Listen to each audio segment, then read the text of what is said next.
My quilting friends, welcome back. My name is Laura. You found Laladi Stitches. This is Grace, and we're so glad you're here. It's been since late April.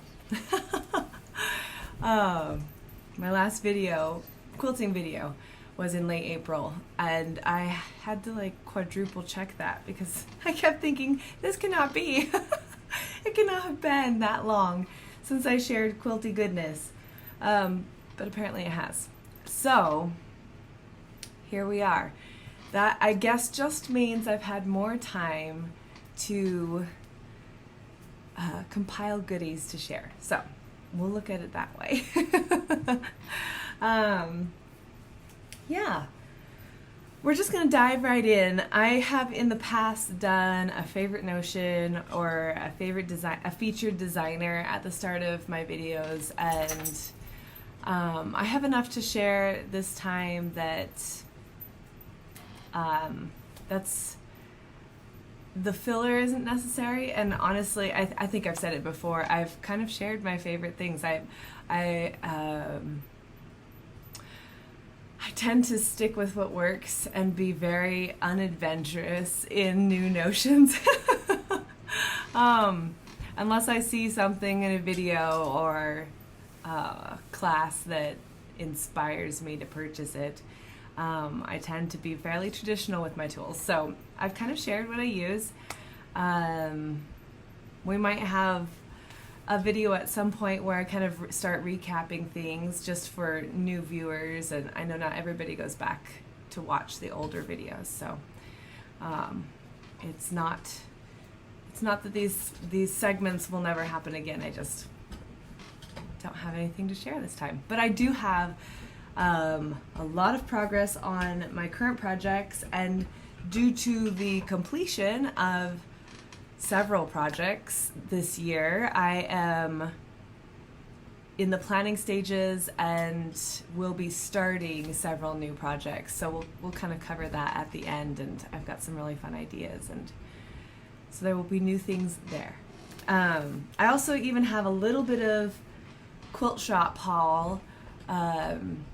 We were in Reno a couple of weeks ago, and I had been saving my pennies and had received some donations hoping for a cross-stitch shop or a quilt shop. Reno doesn't have a cross-stitch shop, but they do have several lovely quilt shops, and we went into 2 of them and then didn't have time for more. But I found some goodies, and so I'm excited to share those with you. Yeah, so let's just dive right in. We're going to start with my 2 finishes first.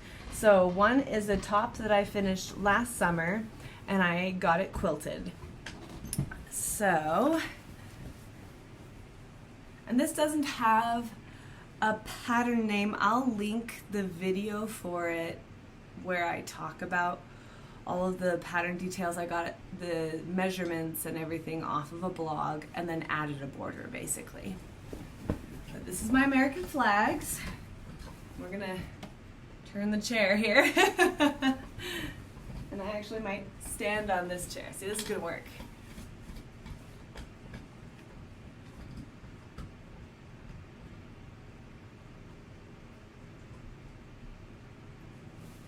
I'll share the back because it's a pieced back.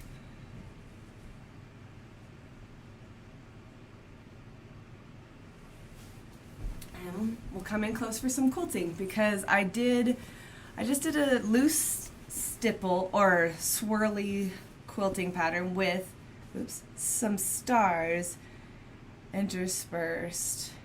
You can see I had one of my mouse moments here.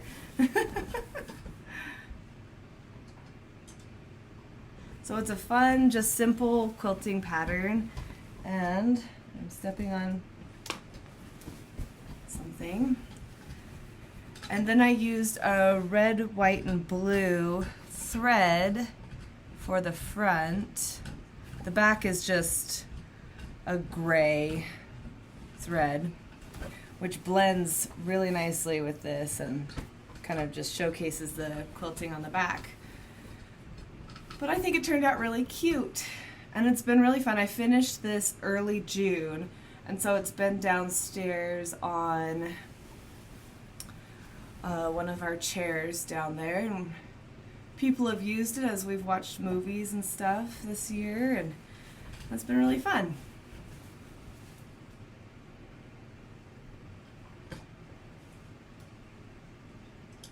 Yeah, super cute.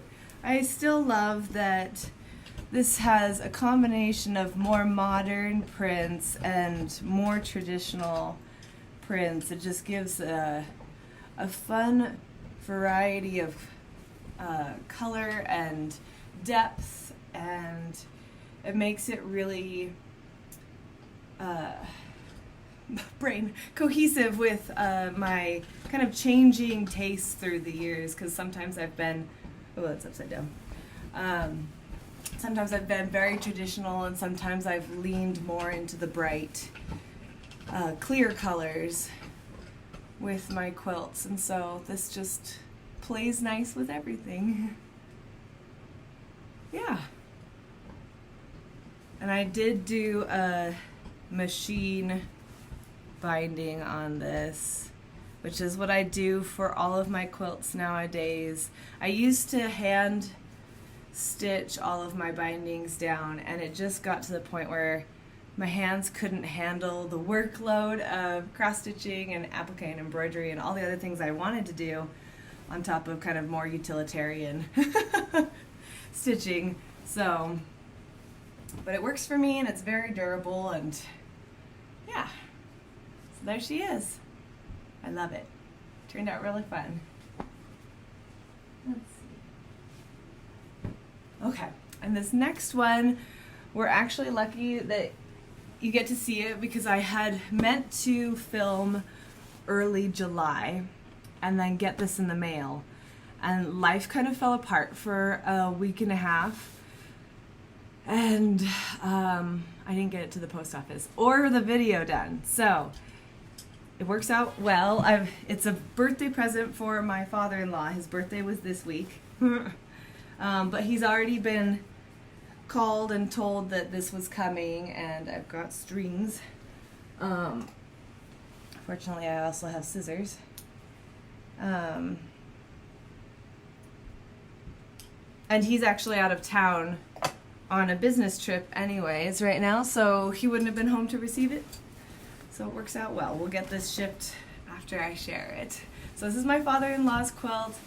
This is Bjorn Bear with a twist. So it's originally an Elizabeth Hartman pattern. And I saw on the interwebs somebody had made bear paw quilts to go in between the bear heads, and I thought that was super cute and clever. So I worked up my own pattern for a bear paw block, and then I added sashings because I didn't want to do as many blocks. And a border. So I'll stand back on my perch here. Okay.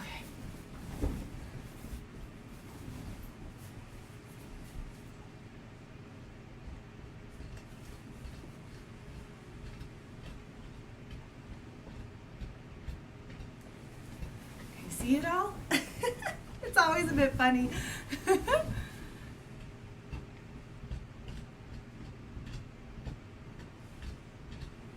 we'll show the back because it's another pieced one, kind of half and half. It was really hard to share this batik. I love it so much, but I had it, and it was perfect for the quilt. And yeah, I didn't have to buy any fabric for this quilt. It all came from stash, so, which is kind of one of my, aside from my little quilt shop splurge in Reno, I've been a very good girl. Anyways, I did a horizontal kind of wood grain quilting pattern on this. So you get occasional little swirls for the knots in wood, and then, you know, just kind of wavy horizontal lines.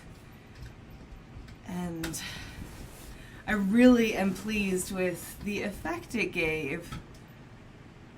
Sometimes it got a little squirrely, I got a little lost. You have to pay attention to where you're where you're headed, kind of keep the bigger picture in mind, but I think it was really effective and it did exactly what I wanted it to. So very, very happy with it. And I'm really excited to get it shipped off to them. I wish I could be there in person when he opens it, but you know, we can't have everything, so. Yeah, love it. This one was really fun to do and went much quicker than I expected it would. I started it in January thinking, okay, this is a bigger lap size quilt. It's really more of a twin, and because he's tall, and I anticipated it being a lot of work. Elizabeth Hartman quilts have a lot of pieces, and where I was customizing it, you know. Anyways, but it went quick. I feel like I had all the blocks done in the first couple of months, and then had it pieced by April. I feel like I could be off in my memory, but I feel like that's what it was. Anyways, went quickly and it was fun, and I'm really happy with how it turned out. So that's my Bjorn Bears with a twist, and oof, I buried it under here. Okay, so that's everything I got quilted. I had planned to have Fab Farm quilted too. In fact, it's all pinned and ready to go, but right as I finished Bjorn Bear, I still don't know what happened. After I finish quilting, I go in and I dust my machine and oil it and have it, give it a new needle, basically give it a little spa hour to make sure it's ready to go for whatever I want to do next with it. And when I have a Bernina 880 that I inherited from my grandmother, and when you open the bobbin area, it automatically turns the bobbin over so that you have access to the bobbin.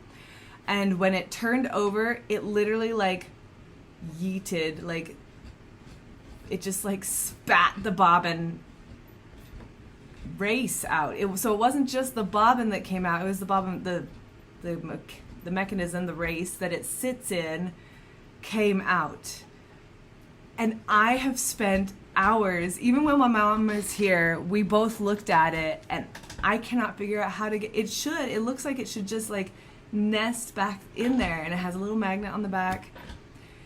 I looked up some videos and it looks like you have to unscrew a part to this little arm that comes out in front of it to be able to set it back in there, and I am not about to do that myself. I mean, I could, but I don't want to void my warranty on it or mess anything up.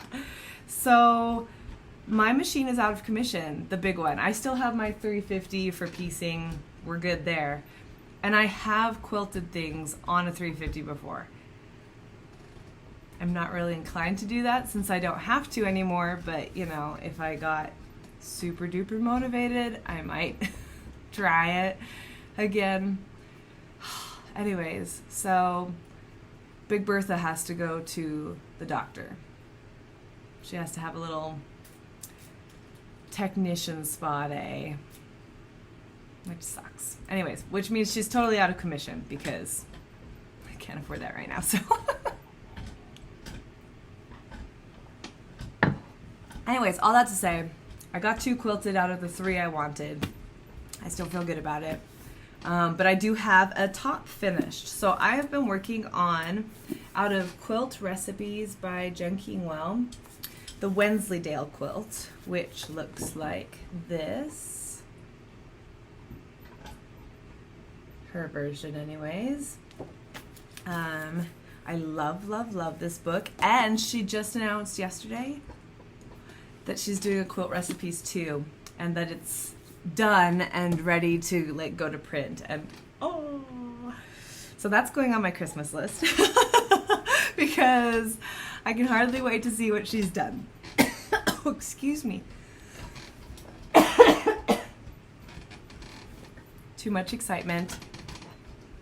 My body's reminding me that I'm getting over a cold. Okay, so I'll show you my top because it's all pieced together and ready to share. Perch. All right. Where is the top? It's here. To be a little more delicate with this because the edges, I've backstitched them, but they're not, it's not quilted yet. And it doesn't have a border.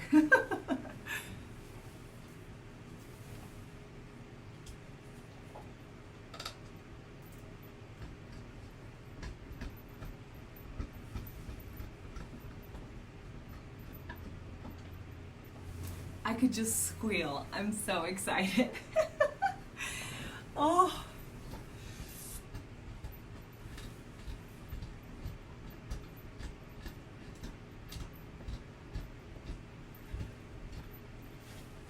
Isn't it just so warm and cozy and calming? Oh, I love it so much.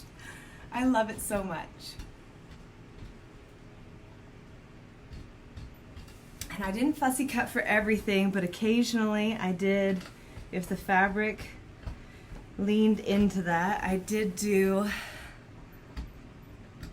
little fussy cut moments to feature, let's see where else. Oh yes, our sleeping mouse, our little field mouse. I love it. So cute. Let's see, do we have any other? I mean, I centered some flowers, but that's not as exciting. Anyways.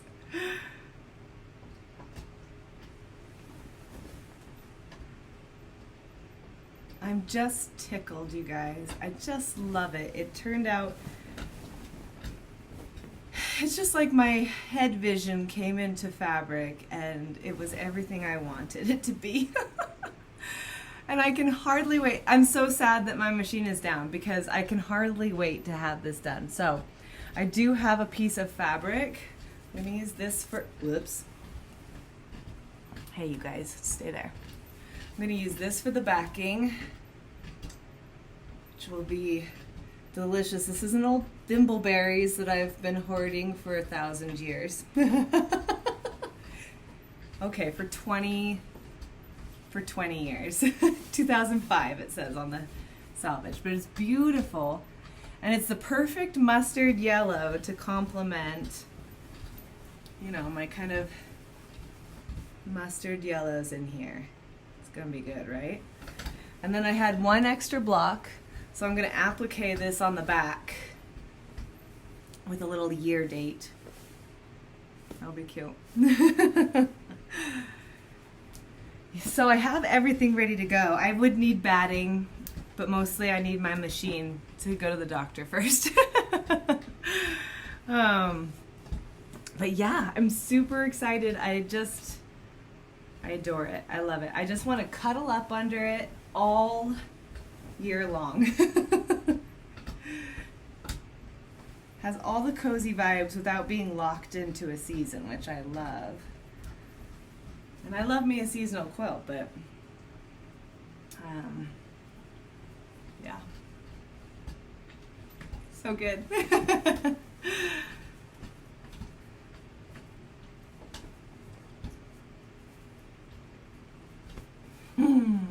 Okay, so that was a big one. That was a big thing because I had to finish the blocks and piece it together.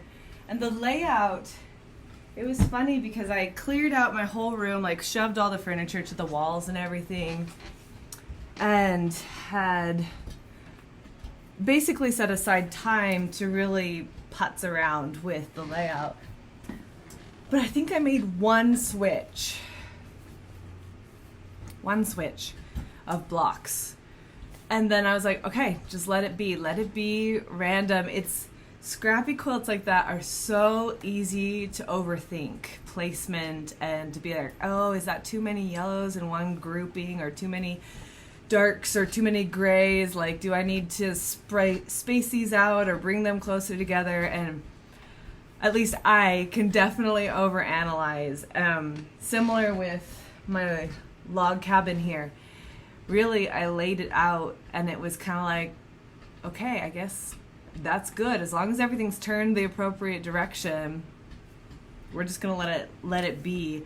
And I find that the randomness of just laying it out like that, for most quilts, not all, every once in a while I have to make a little more adjustment. This is driving me nuts. Where are my scissors? I have to make a little more adjustment on some quilt tops than others, just to get it to feel, you know, that kind of like, there it is.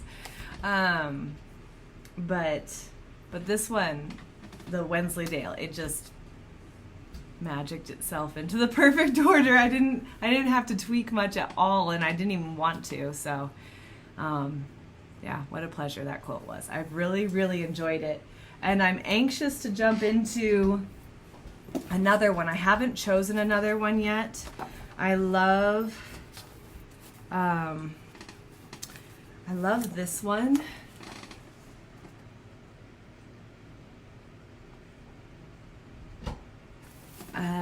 And I can see using like brights like caifs and, you know, really vivid things. That could be really fun with the contrast of blacks and whites. This one is amazing.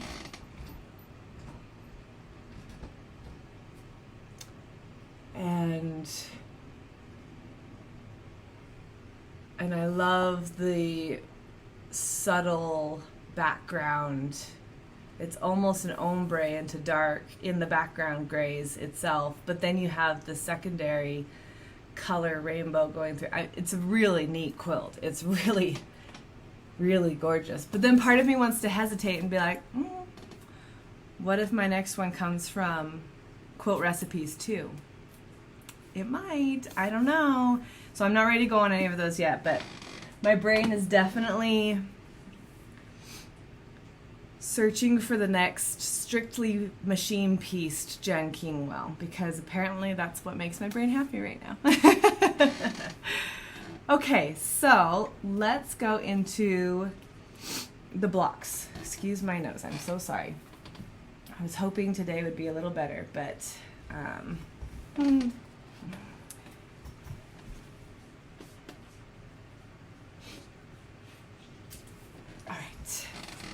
okay, so gotta turn my brain on to not finished mode. Okay, so let's just start. We're gonna go in order through my brain binder here, which I have made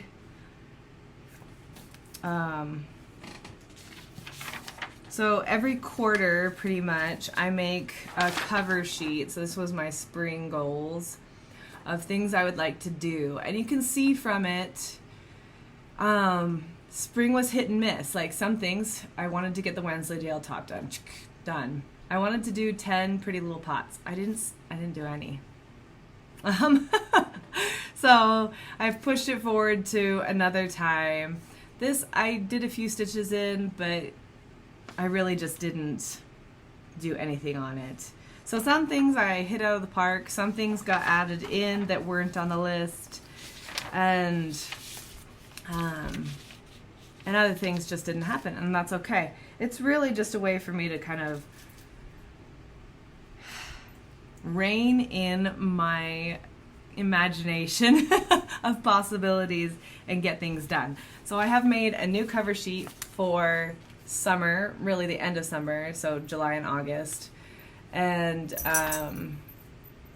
maybe even into early September, since my video is happening a little later than anticipated. And it's ambitious. It's generally ambitious. I feel like I was a little more conservative in spring, and then the day I was planning this, I was like, oh, I can do all the things. Now the difference is, you'll notice I have these little boxes with peas in them. That means that I have cut out all of the pieces, so I've prepped everything for those projects. So it's just sitting at the machine and making it happen. So while ambitious, perhaps possible. Perhaps possible. Anyway, so let's move through this in order, because that's how I have them stacked. Okay, so the first one comes from this book, Caution Curves Ahead by Jen Kingwell. This is a quilt along I'm doing with Laurel. I am a stitch nerd, and I am pretty sure she's already keeping up better than I am, but I'm prepped for the next 3 months, so I'm gonna catch up. This is what the original, this is what Jen's version looks like, all laid out. I just took a photocopy of the inside cover of the book because I like having a reference in my binder. So now I have, I've taped my pages together. So then I have a palette concept page. So this is Sue Spargo's version on her website. She's running a block of the month with it, and this is their colorway, and I really thought that was gorgeous. I really liked it. And then I was going for kind of vintage summer vibes for this. So I took some pictures from Pinterest and printed them out in a collage, and this is how I'm basing my fabric pull for the quilt. And then on this page I have, the blocks are broken up into 12 categories, so it's super block of the month friendly. And for each month there are pieced blocks and applique blocks. And you can see I have done most of month 1. And we should be, let's see, this started in, did we start it in May? May start. So, you know, I'm a couple months behind. It's fine.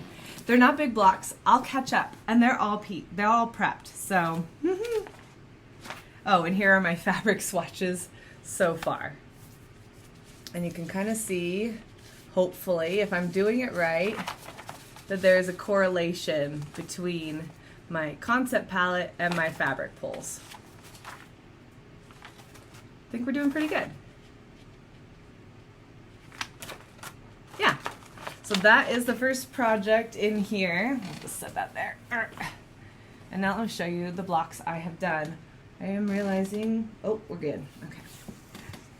I don't know if you noticed, if you watched my floss tube, which I posted yesterday, I've moved my furniture. Yeah, I do that a lot. I like to move my room around. Okay, so first let's look at the pieced blocks, and then we'll look at the applique blocks. These were funky. There's definitely a learning curve with these. And I feel like I got better at them as I went, which makes sense, more progress. There were 5 of them. And the first couple are pretty wonky, and then they got a bit more square as I went. The good news is, though, I have squared them up, so I've trimmed them, and they're gonna work, despite some wonkiness. The seam allowances, okay. I need a little layer of flannel on this so that they stick. But the seam allowances are gonna work. So the blocks are the right size, despite little wobbles here and there. Oh my land. This is so awkward, I'm sorry. There you go, a little array of my first 5 blocks.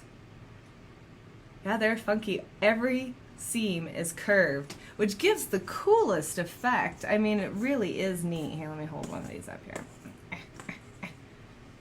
Where are we gonna put? I guess we'll just gently lay them on the ground. But it's so cool because really you get kind of a cat's eye almost, but then you get the bigger shape, and the square has a little bit of a bow to each one, and yeah, they're kind of cool blocks. It's gonna be really fun, and they're just kind of scattered throughout as filler blocks, those first 5. And then I started in on the applique, which is where I fell off the wagon because cross stitch. I blame cross stitch. So I got one done completely. Oh my gosh. Is the board harder or not? I don't know. And then I'm ready to go on this one. It's basically half done. I have no excuses. And then my last one is in a baggie, ready to go. So that's what that one will roughly be like. Cute. I love the kind of sand effect this background fabric has. Throw in some Tilda in, which I love. I love Tilda. And this one is a Jen Kingwell background, actually. So there you go. I'm trying to keep with my fabrics fairly simple prints. So you can see in this one, don't mind my soft curvy points. Nobody's gonna know from a distance. It's gorgeous, it's great. Applique is very forgiving. It's really easy to be very critical of applique. Points are difficult. Clean, harsh points. We're gonna think of these as little leaves. My little leaves are very wobbly. It's been a while. I had done some applique earlier this year, and then I haven't done any for months. And, you know, there's a bit of a learning curve. So, or a remembering curve, rather. I look at some of my older applique, and it's much better. Like, in fact, my big beauty back here that I finished this year, my orange peel blocks are quite good. This is not what I would consider quite good, but it is good and it's great and it's gonna work. And like I said, once it's in a quilt and quilted, it doesn't even matter. So if they get better as I go, that just means practice makes better, and that's a good thing. I'm just getting back into it. So I'm gonna be gentle with myself about my points and my wobbly curves. Anyways, it'll get better, right? And if it doesn't, who cares? Because I'm having fun and it's a great quilt. Let's see. So the next blocks will be, where is our, she always does a center picture. So here's all the blocks. Whoops, there go my my pieces. So the next one is the flowers. And then we've got some orange peel blocks. So those should be old hat. I should be able to do that, right? I did like 30 of them back there. And then as far as the pieced blocks, the next one is this funky little guy and this one. Very cool. And I have them all cut out. And yeah, so now I just gotta get my little rearing gear. I was waiting for a while to get some template plastic, and that wound up not being something I could find locally. I've got some really great quilt shops around me, but they don't lean very heavy into the notion side of things, so like template plastic and thread, of all things. Both quilt shops next to me that are within 10 minutes of me, neither of them carry any thread whatsoever, which seems very strange to me. I know it's not a big money maker, but it's kind of critical for sewing things together. So I don't know, it's an interesting thing. I have to go down to Sandy, which is about an hour away from me, to find good notions. Anyway, so I didn't do that. I wound up printing out my templates on paper and then laminating them and cutting them out. And that actually works just fine because I'm just using a little 28mm rotary cutter, so it's the tiniest one, to do the cutting out, and it's slow going, but that's as it should be. Anytime you use a rotary cutter, slow and easy wins the race and doesn't cut off fingers. Anyway, so that's worked out really well, and I've been grateful that I have a little laminator that I bought last year for a different project, because it's made it so I can make my own templates. So, yeah. My nose is just dripping. Oh, sorry, very ladylike here. calm yourself, sinuses. Okay, next project is the produce section. Yes. So that, let me see if everything's gonna fall out of the bottom here. Oh, heavens. Where's my... I think you're ready. And there's nothing like filming a video to be like, just kidding. Just kidding. I don't think there's a like flat picture of this. Okay, so this is Produce Section by Elizabeth Hartman. Sounds like America's flying right now. So I fell in love with this the moment I saw it a couple years ago. And it took me a year or two to compile all my fun, happy fabrics. But I have done so. Here's the flat version. There you go. It's so cute. And I love, on fabric, one of my favorite little motifs is tiny food. I don't know why. Not big food. We're talking tiny, like half-inch size. And this just made me think of that. I don't know. It's just happy and the colors are great and it's just cute. It's fun, right? So it's been in the works and I finally have, let's see, where did I put this? Debate. I finally have my first few blocks done. So here's my cover page, which breaks the blocks into categories by food. So strawberries, bananas, pears. And then at the end, assembly, quilt, and bind. And this one's a little different. Oh my gosh, my nose is so itchy. So I really enjoyed on Fab Farm, there are 4 of each animal in that quilt. And I made each animal unique because all animals are unique, right? And I figured the same principle applies for fruits and veg, that each fruit is unique to itself. So I have gone through and I've got 1, 2, 3, 4. So each fruit I need to do. And then my categories, strawberries, bananas, pears. And then these are the colors I am using for those fruits. And you can see I even have my peaches and raspberries and oranges because they're all cut out. So as I'm cutting them out, I'm building my color palette page. And anything that applies to all of the blocks, so stems, or the bananas had the same banana print, that is just under the name of the fruit, and I put all. So if I were to come back and say, how did I do that? I don't even have that quilt anymore at some point. It gives me a reference for how I approach the project, and I just enjoy. I enjoy the paperwork side of it. I don't know. It's silly, but here we go. Okay, so let's look at my cute little berries. Strawberries. Last year I did a strawberry quilt. I wondered if these would feel redundant, and they don't because they're so very different from my strawberry quilt.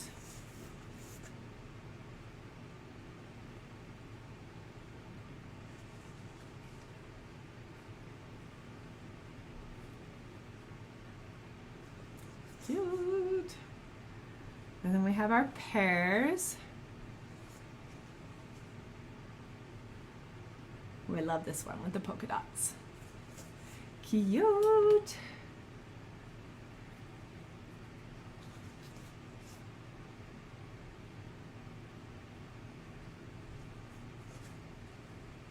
We're string happy here. It's good. Banana. The entire time I was making these, I was thinking of Donkey Kong. And when N64 Donkey Kong, they'd say, ooh, banana. Because I'm cool. I really like that one. Banana. Okay, that's all I did. The 3 fruit. First 3 fruit. They're gonna be fun. Nice little stack. And I'm all prepped to go on the next 3, and especially the oranges will go super fast. Like the strawberries had a lot of pieces, and some of the future blocks will. There's grapes, and the blueberries all have a little Ohio star as their little, you know, blueberries. Anyway, so but they're tiny, so yeah, some of them will have more pieces than others, and it'll all balance out. It'll be fun. I don't really have a timeline for that project. In fact, most of my projects right now, they're just kind of like easy breezy as they come. Okay, the next one comes from this book, Alice's Wonderland Sampler Quilt, which is, I wanted it the moment I saw it.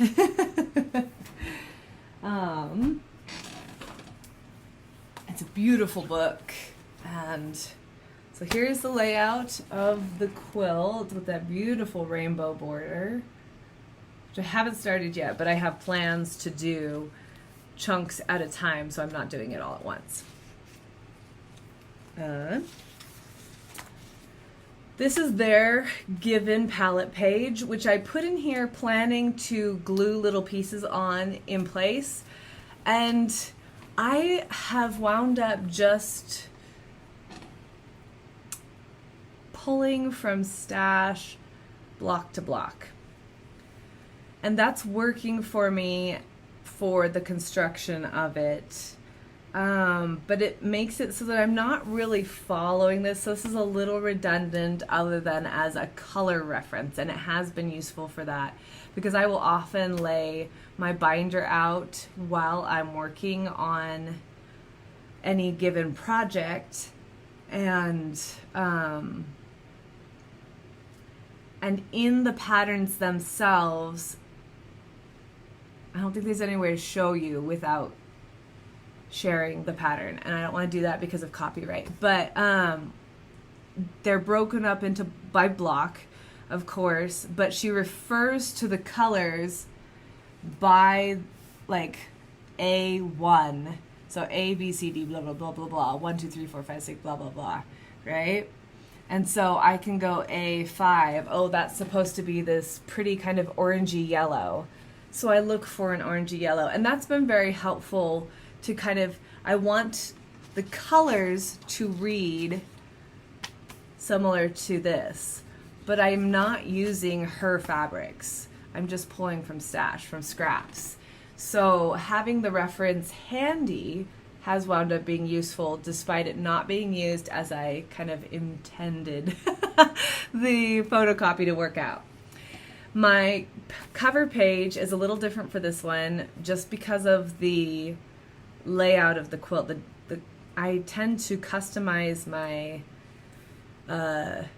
cover sheets based on the quilt's requirements. So if you'll remember back in Caution Curves Ahead, it's like 12 rows and we've got pieced and applique. That works for that project. It's easy to track it, and the number of marks is how many blocks are required. So I know exactly what I've done.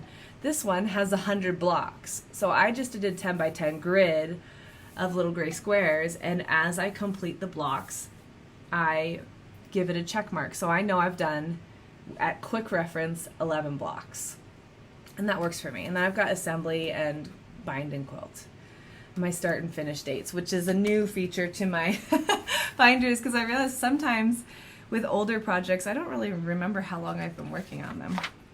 And some will go fast, like Bjorn Baird's started and finished in a few months, and others will take years. This one behind me took me 4 years to complete it. So, you know, it's just kind of interesting little factoids to have on hand, especially as I'm sharing them with you. I feel like that makes it a little more interesting. Okay, so if you'll remember from way back in the day in April, I had done the first 3 blocks, I think, and I had originally done a pull very similar to the Tana lawns, which are featured in the sample quilt in the book. And they were lovely, but they weren't making my brain happy. And I realized I wasn't feeling the busyness of them. It just wasn't it wasn't what I was going for. I was really inspired by an Instagram quilter. Her handle is So Merry Happy, and she just does the prettiest rainbow bright, modern, kind of low volume. They're happy quilts. They're very happy. And I find her very inspiring. So I wanted to go with more of that simple but pretty bright colors vibe. And I think I've done better. So here's my redo of the first 3. We had some concerns about if my twist was going the right way on this one in the comments last time. I've double checked. It is the correct twist. And then this one, which has our cute little rainbow bees. And I love them. And then I got excited and just made a bunch more. So this one, our little checkerboard. Oh my gosh, these lovebirds, I used them in another quilt, and I'm so tickled to use them again because they're so cute. We've got our little hare here from Alice in Wonderland.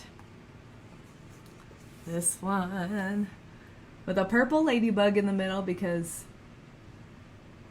that's where she belongs. Ladybugs belong in the garden. This one.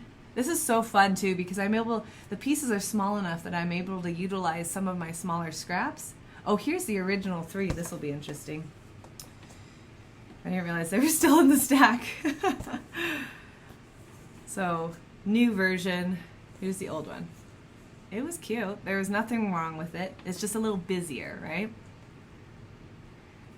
New version. Old version. Again, nothing really wrong with it, just a little busier. The scale of the print makes a difference on how it reads. And then new version, old version. I think I'll use these and I'll just make like a little tiny tabletop or quilt to toss somewhere. And it'll be a cute little cozy moment. Anyways, what was I saying? I was saying something else. I got a little derailed. Oh, yeah. So something fun about this is that it requires such small scraps that I'm able to use some prints that I haven't seen other than a general shuffle through my fabrics for a long time. And it's been really fun to not only see them again, but then give them their little day in the sun, strings and all. And I think it's going to make for a really fun quilt. This is one of the reasons I love scrappy quilts is you get just a little taste of all sorts of things. Like this is an old 1930s print. This is space unicorns. You can't see them because I didn't get any of them, but they're the cutest little unicorns with like head globes around them because they're in outer space like astronauts. I love it. It's so cute. This is the prettiest fabric that looks like, it reminds me of cross stitch. It's very pixelated, how the flowers are laid out and stuff. I don't know, it's just so fun to this is an old scrap. I didn't even buy this fabric. This was just one of the scraps that was given to me decades ago that I use little pieces of here and there, but it's so beautiful. I don't know. It's just fun, you guys. I'm really enjoying it. And they're all so random right now, but I know it's all gonna come together because that's how scrappy quilts work. So much fun. So I think I have a goal on that one to do. Let's check out my book. It's like 5 or 6 more. Let's see. Oh, no. Oh, yes. 4 more, but I have not cut them out yet. So I have big enough goals in my other categories. So here's Alice. I'm going to try to get 4 more blocks. So I'll have the first 15 done. That seemed reasonable with what I'm trying to do with other ones. So, as you'll see. Okay. Okay, so this is Cream and Sugar next, which is originally a neutral block of the month program. And I am doing it in low volumes. So I had seen the story behind this concept is another Instagram inspiration. And I had seen somebody doing English paper piecing blocks. I want to say it was Lucy Boston, but they had done it all low volumes. And it created the juiciest, calmest, like blending of, it was almost like a watercolor painting with how it worked. And I'm sure that's partially an effect of the smaller pieces. Lucy Boston is, how do you describe that shape? I'm sure there's a name for it. Anyways, I like rectangles with pointed ends. But not diamonds, not your traditional diamonds. Anyways, it's a neat shape that I cannot find the word for. But the pieces are about, 1.5 by 2.5. So they're not big. And when you get a bunch of them in a quilt, it really does create this kind of like, people do amazing things with it. It's a bucket list quilt someday. Someday when I'm doing maybe perhaps a little less cross stitch and a little more English paper piecing and applique and stuff. I would love to dive into that. I have the book. I think I even have the paper piece pack for it. I'm a chicken.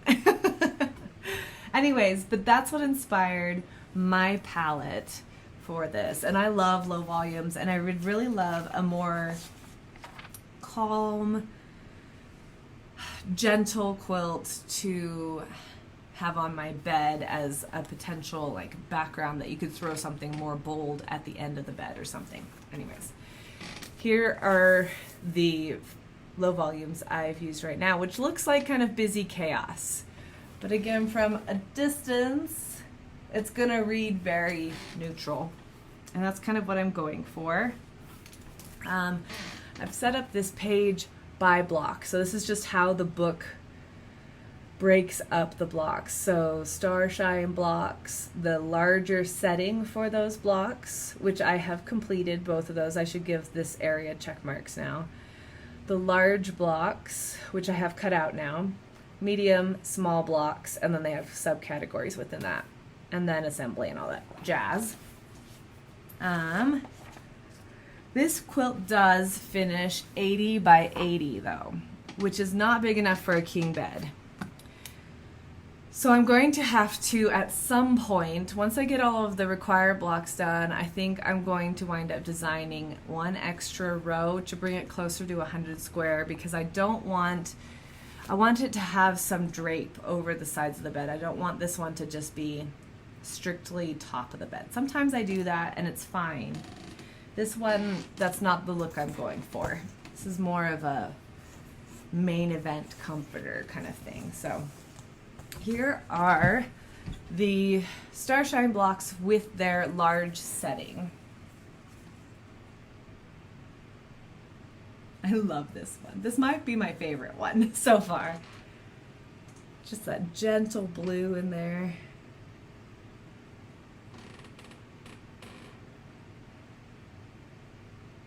So pretty.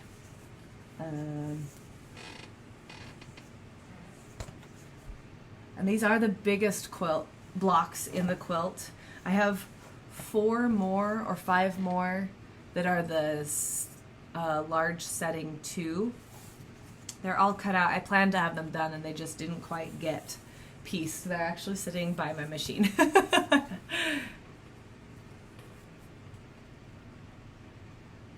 So within my low volumes, to create the design, or to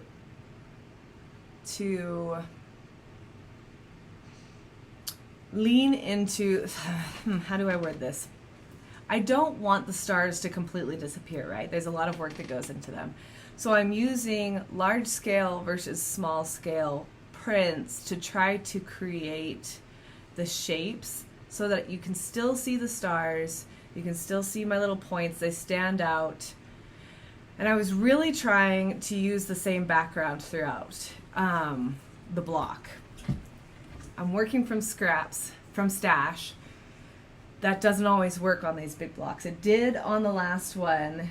This one you can see I had to sub in a couple of alternate backgrounds. But you know, I think that's just gonna lean into the kind of blending overall effect in the end. It's gonna be great. Some of them you'll see on the next one. The center block, the original center block has one background, and then the outer block has a different background, and then the one that follows this block has completely random backgrounds. So, you know, it'll all work out. This one's actually really pretty. And I fussy cut, so you got a little bit of this. This is a Rifle Paper Company garden music fabric that I adore, and I'm getting down to smaller scraps of it. It makes me so sad. But I think it's so pretty. I'm also trying to keep the blocks color cohesive so that leans into this still being a block. It's not just totally scraptastic, right? So I try to keep them more yellow. This one's a bit more on the peach side of the color wheel. And then the last one is blue again. In the alternate blocks, I have some greens. And so I'm trying to stay balanced.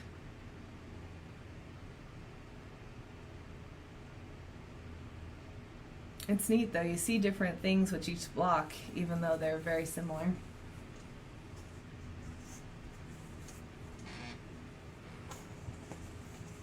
Last but not least,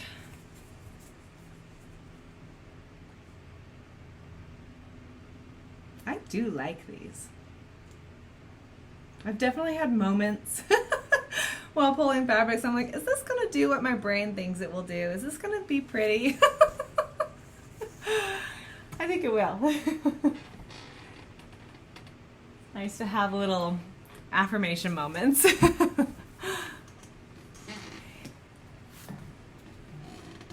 Sometimes you get bright ideas, and then you get, I've had a couple of tops I've gotten done, I finished, and I'm like, oh.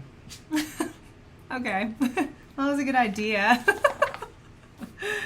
And actually the one I'm specifically thinking of, I quite like now, but it went through a phase of me being like, Or as my sweet little niece would say, her thing when about 6 months ago, when she was starting to be a bit more vocal with words, because she's 2.5 now, she is a chatterbug. She is just all over the place, and she's a little princess. She's a very bossy little princess. She likes to be in control of the moment. Cute little thing. But about 6 months ago, her thing was no. Just the emphasis of her little raspberry at the end, and it was hilarious because everything was no for a solid month, and but then she'd add the raspberry as emphasis, like, no, I don't want to. Anyways, that's how I felt about that quilt for a solid 5 years. And I have since come around, and we have a much better relationship now. I pull it out every autumn, and I love it, and I love using it. I even put it on my bed sometimes. So, okay, next quilt is called Brilliant Stars. And this came from American Patchwork and Quilting magazine, October 2015. So if you're looking for it, that's where you'll have to go. This is their picture they gave. I adore this quilt. And I am so excited to get to the assembly part of this quilt because I'm still in the block construction phase. All right, there are 25 stars, and I'm about halfway through them, and then I get to assemble, because the stars are all the work in this one. Here is my concept page, and then my fabric palette.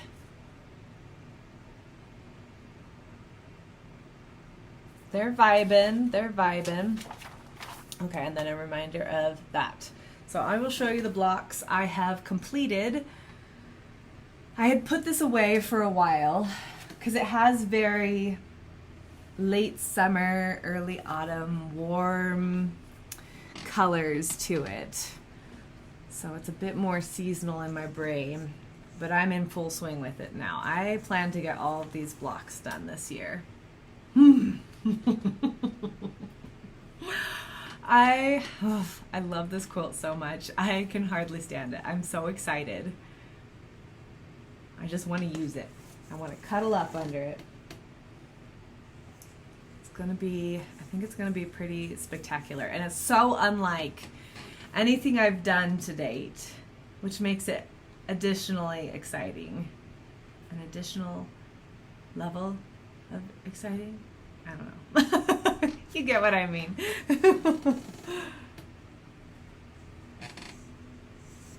a couple bright ones here. Have to have that warm sunshine, right? Strings. Nope, that's just the fabric. That's funny. I thought that was a string. It's just the print. This one has the cutest like orange strawberry fabric in the background though. And the setting triangles are about the same size as the triangle units here in between the stars. So you're really gonna see that background fabric in those moments, which will be awesome. It's really pretty. And I have not, you'll see there's some like off edges. I have not trimmed these ones down. I haven't squared them up yet. Those will all be even once that's done. These are fun. You start out with strips and then you sew the strips together in a couple different orders. And then, ooh, I love that one. And then you subcut them into, you know, these strips basically. And then you just stack them up and you can chain piece them. They go really, really smoothly. And then you press the seams opposite directions so the seams just nest together, and it makes for pretty simple assembly. Occasionally I have to redo a few rows because the corners don't line up, but that is okay. It's all part of the game. Hey, that one was a string. Anyways, I'm in love. I think it's gonna be really great. So that is, I think that's 6 blocks. So that's a quarter of them. I have the rest of them ready to go. So they're all cut into strips. So I just need to stitch away. Oh, this is a good picture of the whole thing laid out. What will be sad will be cutting into some of them to square off the quilt. That will be painful.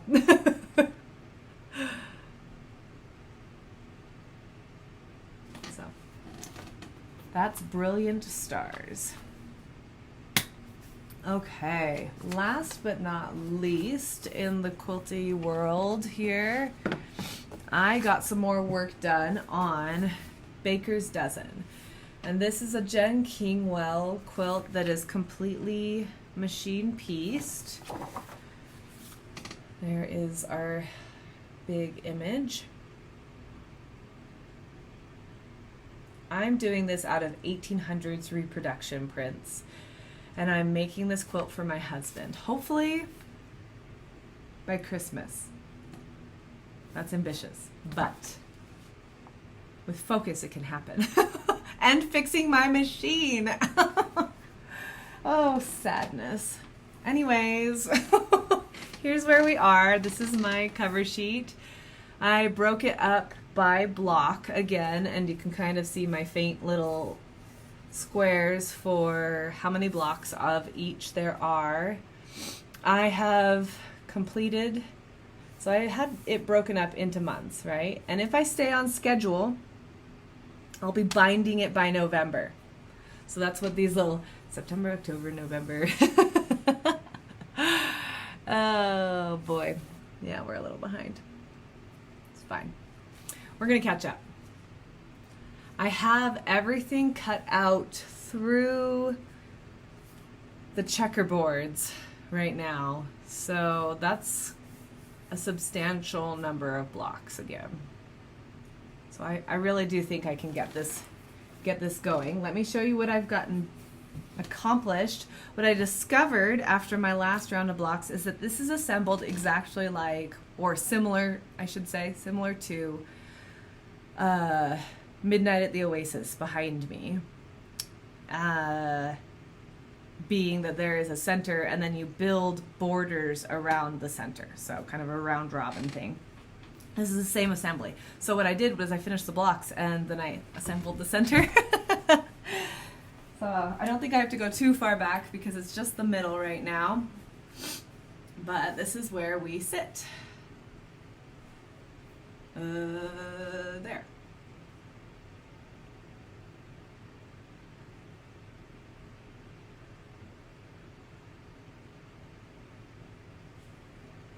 So I feel really good about this.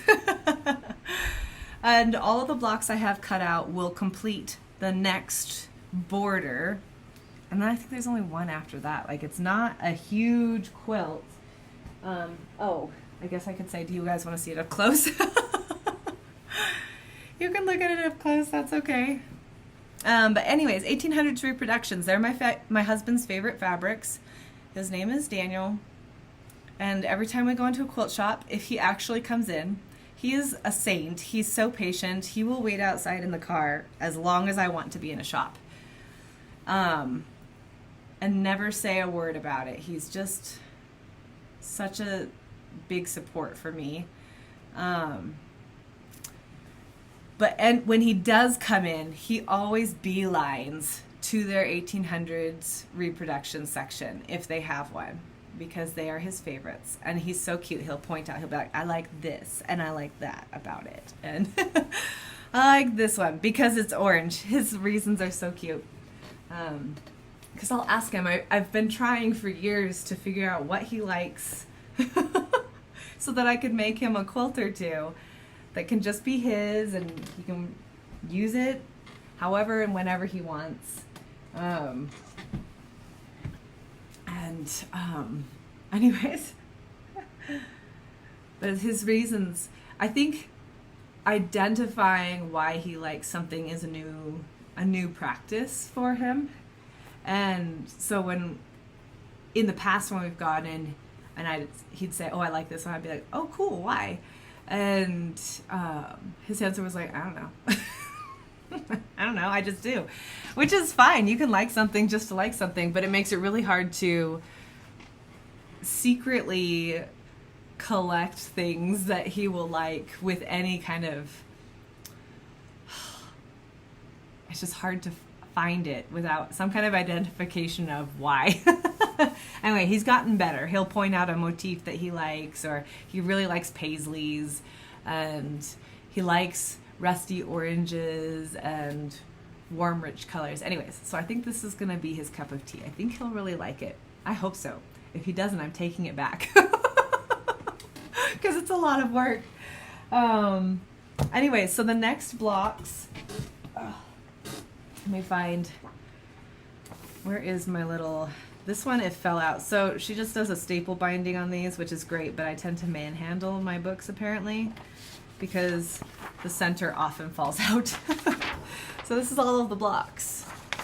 There aren't really that many. It's just how they're used and what size they are, basically. So you can see I have completed all of these. The next ones are these diamond blocks and then the checkerboards. So they should go pretty quickly, other than the checkerboards. But I just cut a bunch of strips out for that so I can cut little squares out, make them scrappy. she, in the pattern, talks about, so here you can see they are here. In the pattern talks about strip piecing them, so you'd sew, let's see, how deep are they? Six strips together, do like 6 different strips, sets of strips, subcut them into little squares, and then randomly piece those together to create that scrappy checkerboard look. But then she says, or you can be like me and just cut out individual squares and make them totally scrappy. And of course, that's where my brain goes to. Because why would we make this easier on ourselves? No, no, no. Complicated is beautiful. So, here I am, complicating it up because that makes my juices flow, I guess. So my goal, this one is the only project with, well, one of 2 projects with any kind of like fairly defined goals. So that's everything I worked on. Now let's talk about my plans. So this is the other one with more of a goal. So last year I started Cabin Peaks. This is the original version. I'm doing a Spicy Autumn version, which uses this color palette. And I'm doing, each row will be a color, but then they have scrappy backgrounds within those rows. So scrappy backgrounds, but the rows are organized. Does that make sense? You'll see it when I have it out. Anyways, I got a good start on it last year. The blocks go really quickly. They're just quarter logs. I have them about half complete, maybe even just a little over. But it's all cut out and prepped. I made sure that everything was ready to go when I was revisiting this during my prepping days last month. And yeah, I'm ready to rock and roll. So I would like, in theory, in a perfect world, so we'll see, basically. But in a perfect world, I would love to have that top done, and I would love to quilt both Wensleydale and Spicy Autumn in or around September so that they can be used through the spicy seasons. So we will see. It all depends really on my machine getting fixed because yeah, I could get the tops done all day, but if I don't have the machine to quilt them, you know, it's more difficult to finish them. And I quilt all of my own quilts, so do everything in-house, if you will. Okay, let me look at my list here. I'll put this down because we're done showcasing blocks, I think. Yes. Okay, plans. So, Spicy Autumn, I'd love to get the top done. Worst case scenario, the top done would feel like an accomplishment. I would like to do some more work on a quilt called Grandmother's Pride, which is another one I started last year. It looks like this. And I'm doing it in colors like those.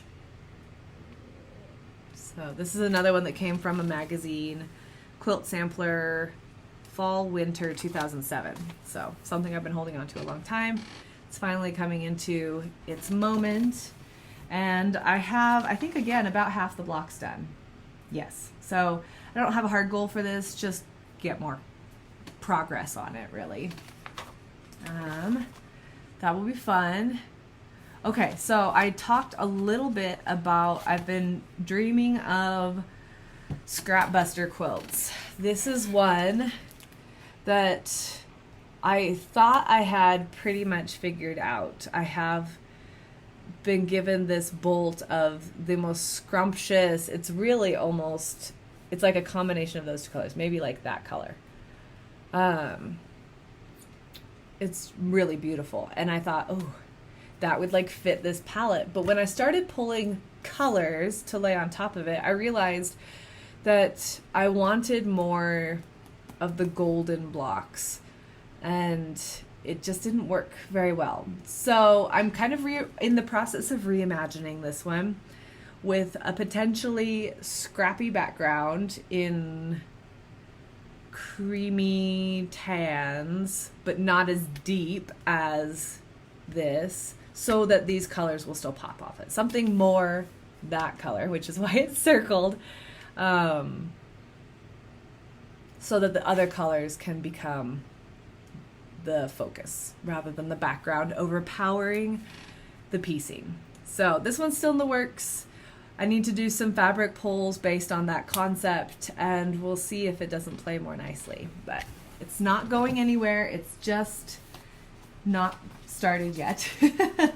Another scrap buster I had considered earlier this summer is pickled orange peel, which I used their coloring page and kind of created two concepts. And the first one is like jungle fever. So it would be like this rough row. This first row is, which I kind of fell in love with, with these kind of spicy, burnt centers. Like it, I don't know, it just sparkled for me. But when I tried to pull my greens, I have a lot of greens, but they are not, how do I say this without disparaging beautiful greens? They're not sparkly. Let's just put it that way. They're very grayed, aged, kind of like they'll do something beautiful, but there wasn't enough. I've used so many of my greens. That's the problem. Is I've done a couple of green quilts, an Irish chain and a Christmas quilt, and I've used a lot of those more saturated, vibrant greens in those projects. So there wasn't enough vibrant saturation to liven up the kind of dirtier gray greens. We say this kindly. And it just didn't work. I pulled out, I spent probably an hour or so going through my totes and pulling out greens, and I had all these stacks in like lights, mediums, and darks, and I kind of looked at them and went, ugh, no. So there are kind of two directions I could go with this. I could either put it on hold and slowly collect some greens to liven up the scraps, or we scrap that palette in general for now and perhaps just go tropical rainbow batiks, which could be amazing. But if I were to do that, I would probably start that like late next spring, early summertime, because or in the dead of winter when I need a rainbow. Because I'm definitely starting to, I mean, I never shy away from a rainbow, but my rainbow is perhaps moving a little bit more rusty, dusty, autumnal feelings, even though we're in the heart of summer. It's fine. Anyway, so that one's still percolating in my brain. Let me know what you think. Should I go for jungle fever, or should I lean into the rainbow? I think both would be spectacular. I don't think there's a wrong choice. And if I didn't use one of them, I'll just take that palette into another quilt at some point. So, because I love them both. I was very excited. In fact, I liked both of them well enough. I had to send a text to my sister and be like, okay, which one should I do? Because I don't know. I can't decide. They're both so good. Okay, so that's everything in my binder. Let's pull this little stack out. Oh no, avalanche. Okay, fine, play. Squeaky chair. Don't mind me. Oh, I forgot about these. They were sitting off to the side. I guess I did a little bit more work, handwork. I got one meadow block done. and which is part of I don't even think it's in my binder. This is one I started years and years and years ago, and it's a slow process, but that's actually on the far wall, if you can see it, the little half square triangle rainbow back there. These are the companion blocks for that quilt. That's the center, and then it's all these funky, awesome flowers that go around in a corresponding rainbow. It's really going to be cool, but I have been ever so slowly picking at it for 6 years. So one of these days the blocks will be done and it will just whip right together. I had also started my summer framed wool applique from Change of Seasons. I did the spring one earlier in the year, and I was on track to have the summer completed by the start of June so that I could display it, and then it got tucked into my piano bench, I'm sure to keep tiny fingers away from pins and stuff, and I just found it yesterday. I had completely forgotten about it. Anyways, it's almost done. It just needs the embroidery and a couple of berries stitched down. So a little sad that it didn't get done for this summer, but that's okay. That's okay. If I finished it in the next couple weeks, I could still display it through September, and that would be just fine. Sunflowers are gorgeous. And I've pulled a couple of Tom and Lily overdyed flosses to do the stems and then the accent on the bee skip. So it's really all rearing to go, and I really would like to do the other 2 seasons, which are adorable. They're all adorable. I love them all, and I've wanted to do them for years. So, you know, if I didn't finish summer and I just got this prepped and stitched for autumn, that would be great too. We'll see what happens. I forgot those were sitting there as much as I forgot to finish them. Shoot. Okay, that's okay. So here are some of my new plans. This is my first little stack of haul from the quilt shops. I found a couple of Halloween prints that were just darling. So cute. And I love vintage, kind of Edgar Allan Poe Halloween vibes. This is called Home Sweet Haunt by Stacy Istu. Anyways, it's a Moda fabric. I don't always have the information, but there you go. Home Sweet Home. Oh no, Home Sweet Haunt, excuse me. It's super cute. And I originally thought project bag for my cross stitch. But you'll see where my brain is going in just a second. I also found these cute, which are not Edgar Allan Poe vintage at all, but they're darling. And then this one, which has, it's just a fat quarter. Ooh, we got lucky. Art Gallery fabric. Ghostly and Haunted. And it is so cute. Those moths with the candy corns growing off of the like thorny vine. Ah! Oh, it's darling. So, so cute. I love it. And then I think this is from the same line even. Ghostly and Haunted, yes. Ghosts in the trees. I love it. So I need another Halloween quilt going, like a hole in my head. But I have this, it's called Village, this pattern, which I've had for years.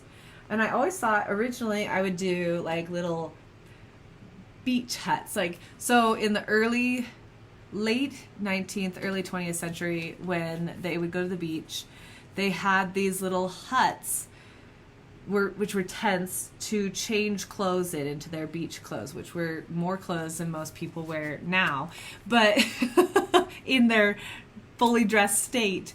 But I kind of always thought that's what I would do, is kind of like little beach huts. But I've had a reimagining of them into Halloween houses. So just scrappy Halloween prints for the houses. And I was originally thinking I would do a black scrappy background, but it turns out I have very little black in my stash. And I need the equivalent of 3 yards, roughly. So, I mean, I just don't think I'm there yet. So if I wanted black backgrounds, I might have to supplement. But if I went with with some other kind of background, like maybe like a, you know, a vintage tanny creamy background, perhaps. I have not dug through my stash to see what I have of that, but I could do scrappy houses. I don't know. Scrappy Halloween haunted houses could be really darling, right? I'm kind of digging it. I think it could be really cute. And I have a whole little bucket of Halloween prints about the size of a shoebox, like more of a boot box, really. And so I think I could throw together a little lap quilt of that. And it would it's not something that would be done this year, but it would be really fun. So that is in my brain and is going to happen in some iteration. We'll see where the fabric takes me. I'm a little bit beholden to what's available. But that's awesome too. That's kind of, sometimes it's a fun challenge to be stuck in that, right? I'll show you. These don't have any rhyme or reason. So these were just cute ones that I found at the quilt shops. Cute little Christmas, little flower fat quarter. This is a Philip Jacobs that is just delicious. Oh gosh, it's so pretty. A couple of batiks, because I've had batiks in my brain ever since I finished my bears. I'm like, okay, I need another batik quilt. And then this, which is so beautiful, and I thought would play into my low volume cream and sugar quilt somewhere. Yeah, so that's my haul. And then, oh, I guess I've got one more piece over here, but it's associated with something else. Okay, this is another pattern. I bought this while we lived in Western Washington. It's so cute, and it doesn't look like much from the picture, but I tell you what, they had a sample up and it was just darling. So here's the other piece of my haul. I bought background fabric, so that's gonna be my background. These pretty dusty flowers, almost like little wishies, and then I'll just do scrappy. I haven't pulled anything else for it yet, but I'm excited to work on this because we know I've got the dusty greens in spades apparently, and then I can, even if each owl was different, they would be so cute sitting in the trees. So that one I want to start in the next couple of months, and then I am ready to start my hybrid moth forest, I'm calling it. So it's forest fungi or fungi combined with oak moth quilts. These are by Pen and Paper Patterns. They have a whole series, and you can go online and buy their digital patterns as well. They have PDF versions. And they even have a set of PDFs that all interchange and play nicely with each other. So it's kind of a scrappy version combining all of their quilts. I'm just gonna do it the hard way and do it myself. But again, I'm thinking a scrappy, warm background, very earthy colors, and then I have this piece, which I mean, it's owls. But I really love the colors in it. Kind of think colors more than these actual fabrics, which are darling, but this is kind of, I don't know, it's the beginnings of an idea. Anyways, so I'm ready to start these. I want to start pulling fabrics from my stash and playing around, and it will probably be September before it gets a start, but it's officially moving into the rotation. So those are all kind of a little bit more autumn vibes without being strictly seasonal, except for the Halloween, that are going to be happening more immediately. I have this kit I made while I was working at Pioneer Quilts. This is called Colorful Cabins, and it's made exclusively from Aboriginal prints from Australia. They are spectacular, and they all have their own story. We had a whole section of them at the shop I worked at, and I loved it. When you would receive the bolts, they come with this little piece of paper that tells the story of the design. So what do the designs mean? And I wish I had absconded with them when I when I stopped working there, because they were so interesting. We actually put them in a tiny binder so people could flip through them and read the stories. But here, let me show you the fabrics. This is my little kit. I have everything except for the outer border triangles. So I'll have to, just tragedy, I'll have to go back to Portland and buy more fabric, because I haven't seen these locally at all, unfortunately. But they are stunning, and every design has a story, and they're beautiful and sometimes tragic, and I just absolutely love them. And I had wanted to do something with them for years, but I'd never found a project that would give them their space, I guess, is perhaps the way to put it. I wanted big enough pieces, small enough pieces that it would be interesting, but big enough pieces that you would still get to see the designs for the most part. And, oopsie. Oh, I love this one. Cute little birds. And you'll notice these are stacked by color because the blocks are done. They're quarter log cabins, so they're super simple concept blocks, but they will be by color. So we got some green browns, got our golds, our reds into pinks, really. Well, pinks into purples, I guess. And then this is the center of all of them that I've chosen. And then I would still need the black, some awesome black piece to frame everything. But I loved, these are, how wide are the strips cut? The centers are 5-inch squares, and they're 3-inch wide strips. So the finish 2.5, so you'll actually get to still see, like if I folded this, you're still gonna get a good visual of the fabric. So this wound up being really what I was looking for, and I have been hoarding it in my closet for the last 3 years. And I have decided that I'm going to start it. I was going to cut it out when I was doing my big prep day, but my box is bulging because everything's not sorted smoothly anymore. But I thought it would be more fun to show you the fabrics before I cut them, so that you could really see. So you could really see them, you know. And hopefully, as I've been saying, you'll still get to see them in this design. I think it will be very friendly to showcasing the prints, but I wanted to show you the stack because it's gorgeous, rather than and just kind of convey the story behind my personal journey with this quilt,